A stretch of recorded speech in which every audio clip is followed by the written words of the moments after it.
Pourquoi le GR20 est-il considéré comme le sentier, le trek le plus difficile d'Europe? Oh, je suis cuit. Ouais, putain, la cheville. Sympa le décor ici. Hein. On dirait un jus d'orange. Du coup, ce que j'ai décidé de faire, c'est de me rendre là-bas et de voir si c'était si difficile que ça. C'était chaud. C'était dangereux. Donc l'objectif de GR20 au total, c'était de le faire en 8 jours. Donc ça veut dire de doubler toutes les étapes, mais tout s'est pas passé comme prévu. Et je crois que j'ai perdu mon âme. Donc pour préparer tout ça, j'ai passé facile une semaine à tout booker entre les refuges, les avions, les hôtels, etc. Parce qu'en réalité, faire le GR20, c'est relativement compliqué car il y a un gros côté logistique qui est assez complexe. Pour t'illustrer un peu le plan que j'avais, je vais te le montrer juste à l'écran. C'était de partir de Calenzana et d'arriver à Ascq en une journée. Donc ça voulait dire tripler l'étape. D'ailleurs, pour rappel, le GR20, c'est la traversée de la Corse du nord au sud. Et globalement, soit on le fait du nord au sud, soit du sud au nord. Moi, j'ai décidé de faire du nord au sud car je préférais commencer par le plus difficile. Là, on a un bus, on est arrivé à Bastia au lieu d'arriver à Calvi. Donc c'est un bus qui dure 1h30. Mais je pense que je vais arriver vers 22h facile au point de départ. Les premières complications sont arrivées. Déjà, le vol a été déporté de Calvi à Bastia. Calvi-Bastia, pour rappel, c'est 2 heures en plus. Ensuite, le bus a mis 2 heures pour arriver, donc ça veut dire 4 heures de retard. Ça m'a fait arriver à Calenzana, donc le point de départ, à 23 heures, sachant que je commençais à 4h30. J'ai mangé, je me suis couché à minuit et départ 5 heures du matin. Autant te dire que les 8 heures de sommeil, elles n'étaient pas vraiment là. Et voilà, c'est parti. On est sur le départ du GR20. Donc là, il est 5h30. Petite pancarte juste là, voilà. Et on va monter tranquillement. Petit sunrise juste ici, qui fait plaisir. Donc là, j'ai une belle tête. On verra après.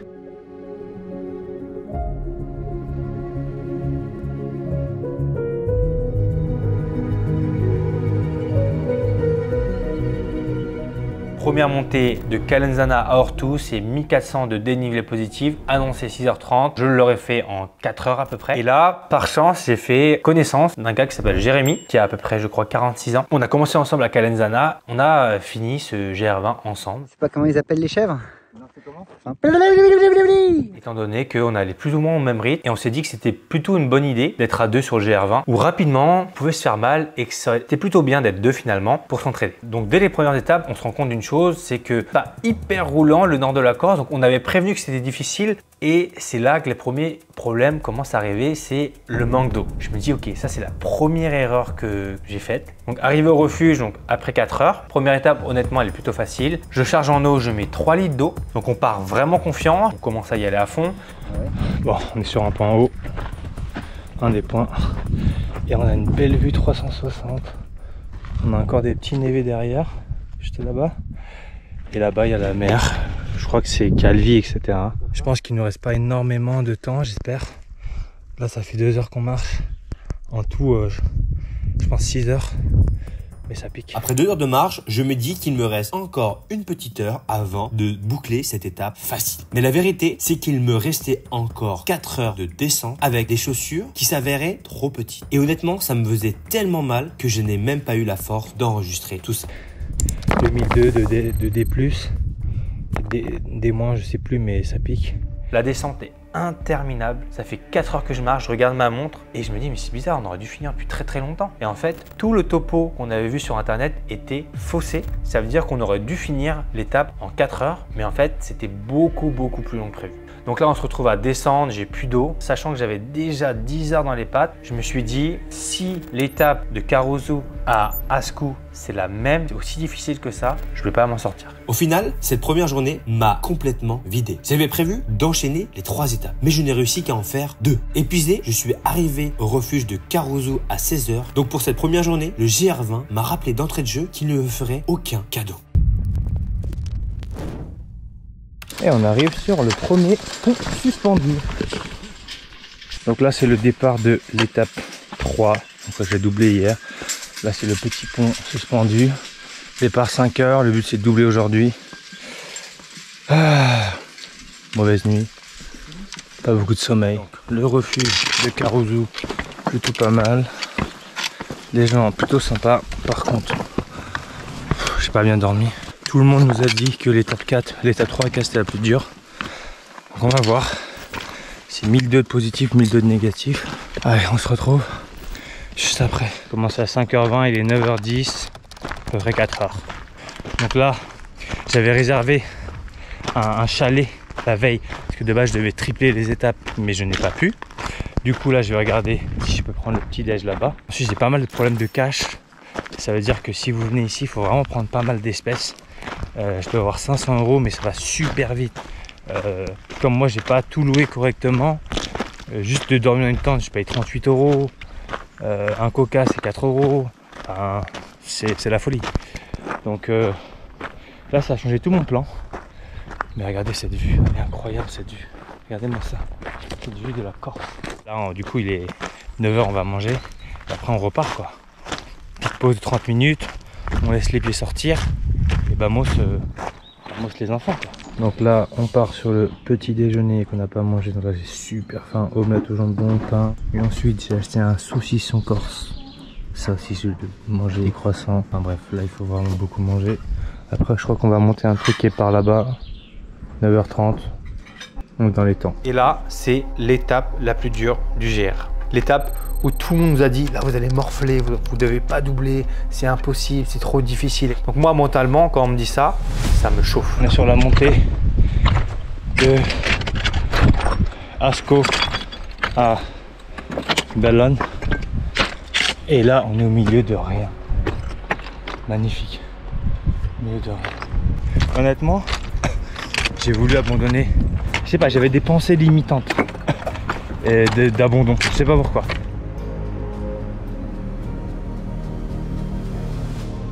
J'en peux plus. Franchement, je suis au bout du rouleau. J'arrive à la bergerie. Bergerie incroyable, franchement. Bergerie de Ballone, top. On mange au top. Douche chaude.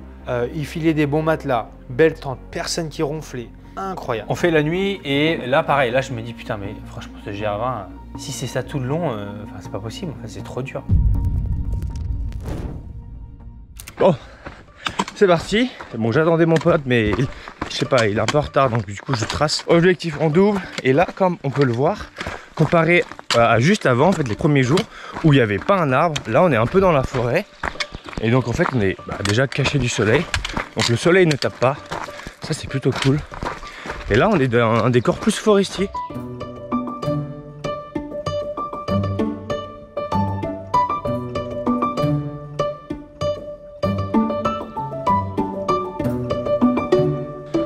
Bon, résultat des courses. La descente. Donc pour aller à Ciotoli di Mori, c'était plutôt simple. Par contre après, ça nous a pris 2h15. Par contre après la descente elle est hyper longue. Et là le but c'est d'aller à la bergerie de Inzec. Parce que j'ai un peu mal à la cheville. Donc là j'essaie de faire attention. Donc là je marche le pied qui rentre vers l'intérieur. Pas vers l'extérieur parce que j'ai un peu mal. Je pense que le fait d'avoir marché à 12 heures, c'était beaucoup trop long. Et par contre après l'étape, ce qui est bien, c'est qu'il y a une bergerie où on peut manger. Et après 1 heure de marche, il y a même un restaurant où on peut manger. Et ça c'est cool. Avec même l'épicerie, là j'ai acheté des dragibus, etc. Des sardines. Enfin, des trucs où il y a beaucoup de calories. Hyper important. Et là on marche dans la forêt. Ça c'est cool. Après avoir marché plusieurs heures, le paysage s'ouvre enfin. Je découvre le fameux lac de Nigno, un miroir d'eau au milieu des montagnes entouré d'herbes vertes. Une petite pause dans l'effort, mais... Wouah, je vais mourir. À partir de là, les problèmes ont commencé. Les pieds me brûlaient de plus en plus et chaque pas devenait plus douloureux que le précédent. J'ai mal, du coup je descends comme un grand-père. Finalement, j'avais tellement mal avec mes chaussures qui me serraient tellement fort qu'à la fin, je marchais pieds nus. Vous comparez pas à des personnes qui vont super vite, qui double, qui triple. Chaque personne a son objectif. Moi, c'est un petit challenge sportif et personnel, mais j'écoute mon corps aussi. Là, par exemple, je vais descendre, mais comme une petite mémé. Ah, putain, j'ai mal. Et honnêtement, j'ai beau me rassurer, mais je sens bien que je commence à atteindre mes limites. Il me reste encore du chemin à parcourir. Et honnêtement, arrivé au refuge de Insec, je commence à me dire que demain, il y aurait peut-être des chances que je n'arrive pas au bout. Après la journée éprouvante d'hier, une bonne nuit de repos m'a fait énormément de bien. Bien entendu, le saucisson corse m'a aussi plutôt bien aidé. Ce matin, je repars plus léger, prêt à découvrir la suite du GR20. C'est sûrement la meilleure bergerie pour l'instant. Bon, je ne les ai pas toutes faites, ok. Donc c'est la bergerie de Insec, c'est juste avant Vagaja et juste avant Manganou, ok. Sur le chemin, vous pouvez pas le louper. On va voir l'état de forme et surtout du pied. Je me suis échauffé un peu et on y va en avant Guingamp, quoi. Allez go, c'est parti. Bonjour. Sympa le décor ici. Hein. Ah, c'est magnifique.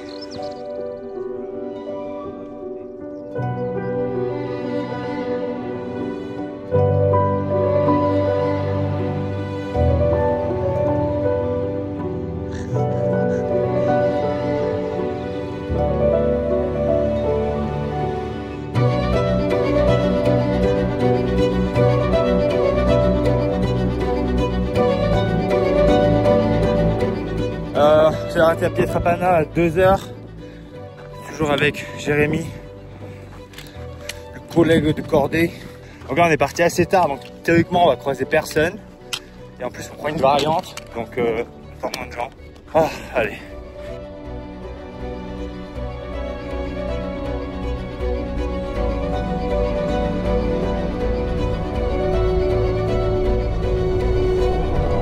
Incroyable. Bon appétit Thomas. Les chips à la montagne, c'est les meilleurs. Incroyable. Donc là on est à Honda. On a bien mangé entrecôte frites juste ici. Petrapiana Honda, on a mis 3h30, 4h à peu près. Voilà, c'était pas très long, pas très difficile non plus honnêtement.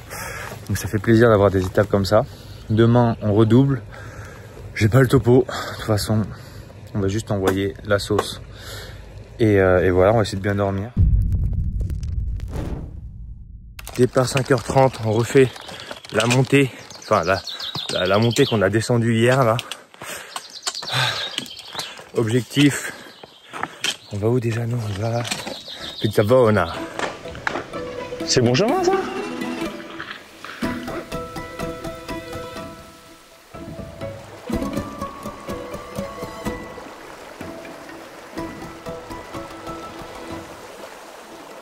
Ça c'est quoi ça? Ouais, je sais pas. Bah, 2. Ça va être lourd avec ça. Hein. Les courses. Là, le short là, je l'ai pas lavé depuis 4 jours. Les chaussettes, rien à foutre. J'ai rien lavé. Ah ouais, rien à foutre moi. Ah, c'est bon là, j'ai pris. Hier c'est pareil. Hein. Hier on arrivait à Petra, j'étais mort. Heureusement qu'il est là, hein, lui. Hein. Sinon je serais encore à Insec. Je serais dans le lac de Nino. Serré comme jamais. Je sais plus c'est lequel qui me lâche à chaque fois là. C'est lui qui me lâche. Des dragibus dans la poche gauche. J'ai les AirPods. Je marche tranquillou. Et regarde le short, je l'ai acheté. Il est trop grand maintenant. J'ai maigri.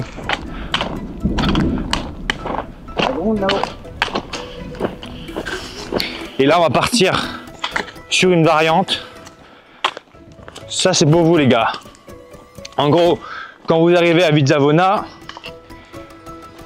vous restez dans le col, vous ne redescendez pas à Pizzabona, ça vous fait économiser 200 de D+, 200 de D-. Et ça, vous le mettrez sur ma cagnotte. À tous ceux qui font le chemin, mettez 10 € sur la cagnotte. J'ouvre un Tipeee. C'est plus l'autoroute du bonheur. Hein.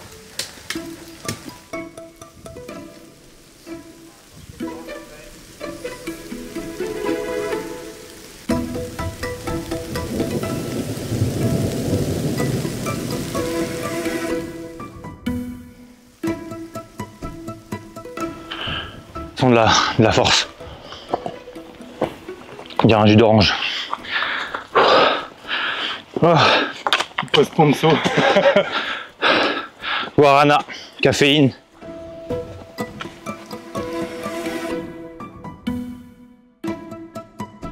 Lui, si tu le files en descente, c'est une fusée. J'ai marqué J'ai gravé dans le sable. Thomas, grouille-toi. Ah ouais? Ah, t'as eu le temps d'écrire tout ça. C'est vrai, on l'a pas vu. Ah ouais, mince.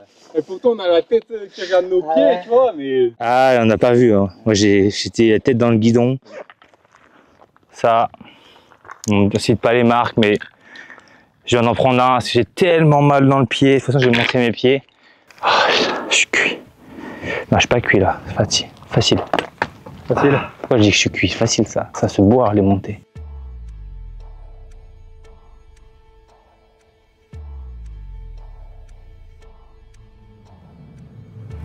Après quelques kilomètres, nous atteignons Capanel. L'étape du jour s'achève ici, le temps d'une nuit pour récupérer. Et à première vue, cette journée semblait plutôt calme. Mais sur le GR20, même les étapes dites faciles laissent des traces.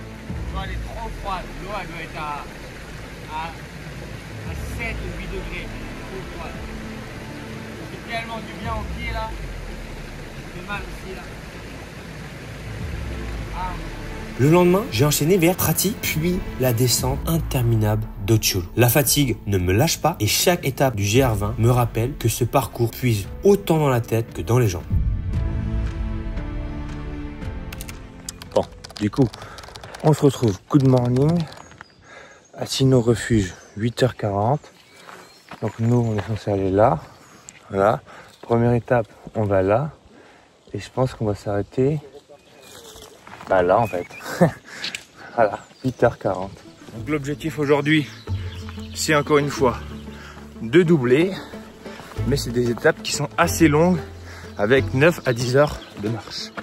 Ouh, la belle vue! Oh! Magnifico!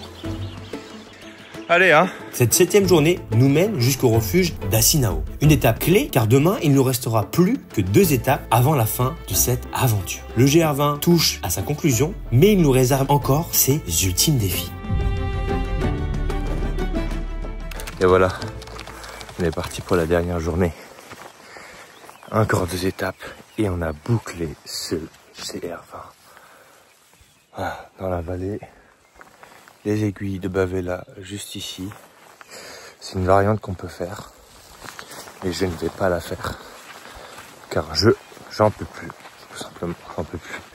J'ai le pied qui me fait trop mal depuis le jour numéro 2. Voilà le but. Théoriquement, on a une étape de 12 heures. Mais ça va être les faire. Tout simplement. Avec le sourire. Dans la douleur. Mais on va les finir. Ensemble. Regardez, ça, c'est le chemin du Nord. Plat de chez plat. Ah, ça fait du bien. Après avoir parcouru et vécu l'enfer, enfin d'avoir du plat, qu'est-ce que ça fait du bien.